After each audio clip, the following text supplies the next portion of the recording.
Liverpool was the heart of colonial England. From its port left the fleets that conquered the world. In the heart of the city, in 1878, the oldest of its football teams was born. It takes its name from the Everton neighbourhood. The heart of the club is Goodison Park, a theatre of many epic battles.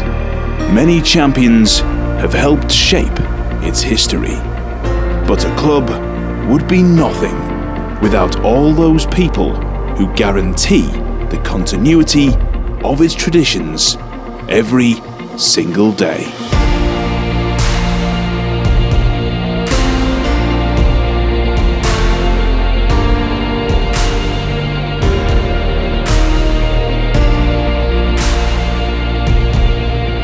We will tell you the story of the unknown heroes who still carry on the heritage of the club. Everton Football Club.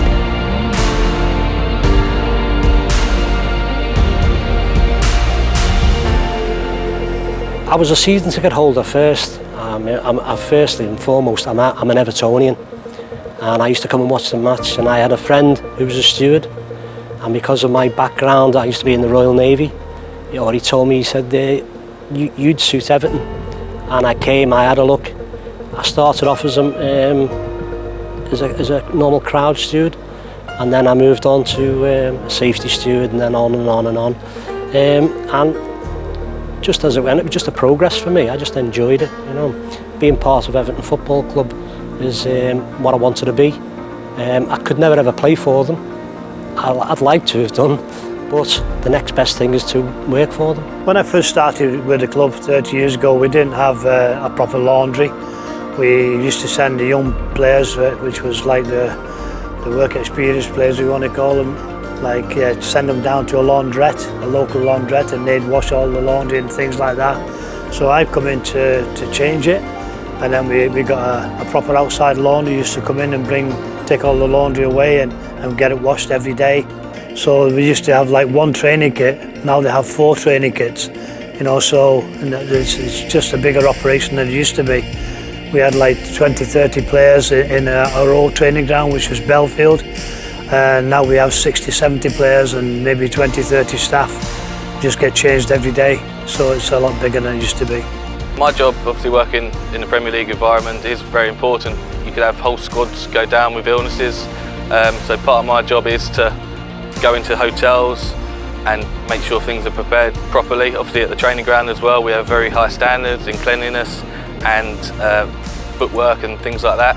The position that people don't know about amongst the club. You know, we feed up to 500 people a day, and people don't understand what goes on behind the scenes to make that happen, to make the menus, to make sure we're feeding the correct things to the players in the right times, and not only the first team but all the way through to our academy.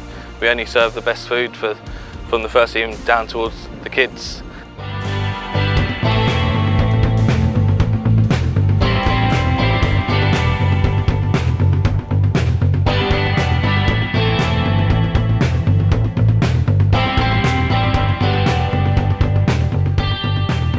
Every little moment is kind of special to witness and be a part of, and know that you're representing this football club to make sure that that happens. And kind of it goes beyond the pitch, you know. You're here to watch football, and everyone wants the team to do well, but the power in which the club has in terms of the relationship which it has with its supporters, and to be able to provide those opportunities, I think, you know, everything that we've been able to witness is really magical.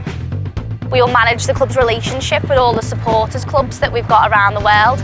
There's around 155 different groups. They can be UK based, international, so we'll manage that relationship with those supporters.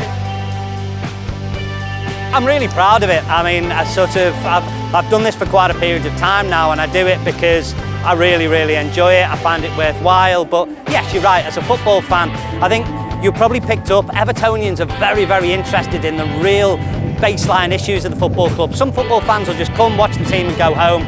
Everton fans really want to know about the finances. They'll they'll grumble if the kit's not right, they'll moan about the food, and that's good because it's an input to the football club, but for us it makes it a really interesting challenge. So if you can make a difference and you can sort some things out, that's the best thing, and that's why I enjoy it a lot. Access to footballers is quite a key issue. I mean, again, we speak to fans, and the players at Everton are a little bit more accessible. They will sign autographs as they come and go for ground. For us, it's not directly with the players, it is with the ex-players. Everton have a number of ambassadors, so Ian Snowden, Graham Sharp, they've worked with us on a number of things.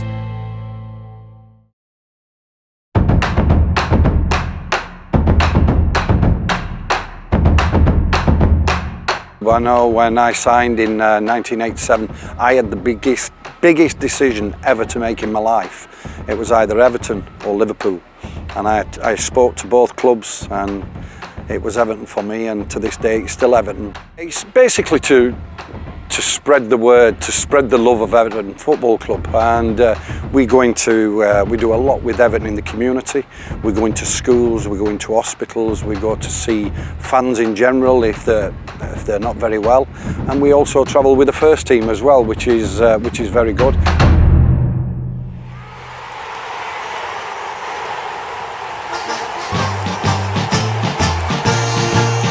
It's a grand old team to play for. It's a grand old team to support. And if you know your history, it's enough to make your heart go, whoa. We don't care what the red side say. What the heck do we care? 'Cause we only know that there's gonna be a show when the Everton boys are there. When the Everton boys are there.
I feel myself I'm very privileged to actually be to work for Everton Football Club. It's a massive football club, and any Evertonians, we do love our club, and it is a big responsibility. But I'm not just on my own, there's everybody around, they're all here to help me. And a lot of people that who come to watch the match I've got to know over the years, so they become friends. Yeah, I mean, it's quite unusual for me. Like, when I was 9, I came to my first game. My dad had 4 daughters, so probably always wanted a son he could bring along to the football, but we all got dragged anyway. So I came to my first game when I was 9. I used to sit just up there, and now I'm kind of standing here. It's, it could be unusual to know that my family are in the stands and see me on a match day, pitch side, where we used to look and watch the game as well. So it is quite funny.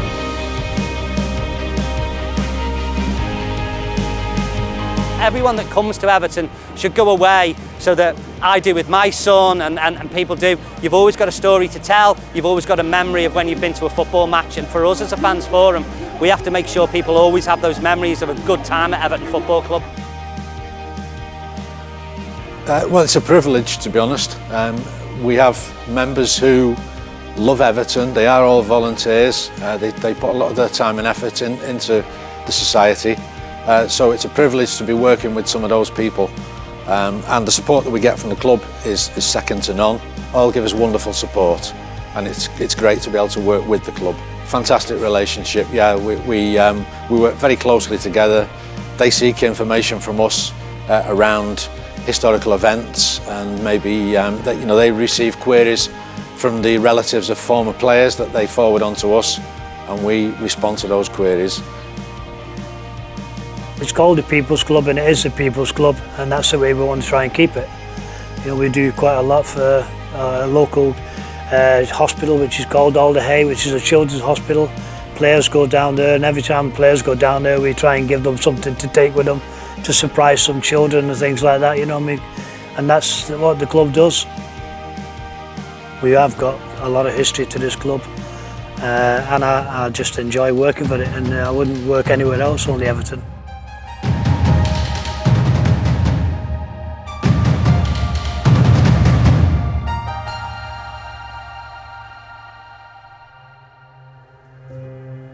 I think the biggest thing is they took to me in 1987 because I turned our biggest rivals down, Liverpool, and it was a massive feat for Everton, for someone to turn Liverpool down to join Everton. So even if I was a rubbish player, they still accept me for that reason alone. So I've got a great rapport with our supporters.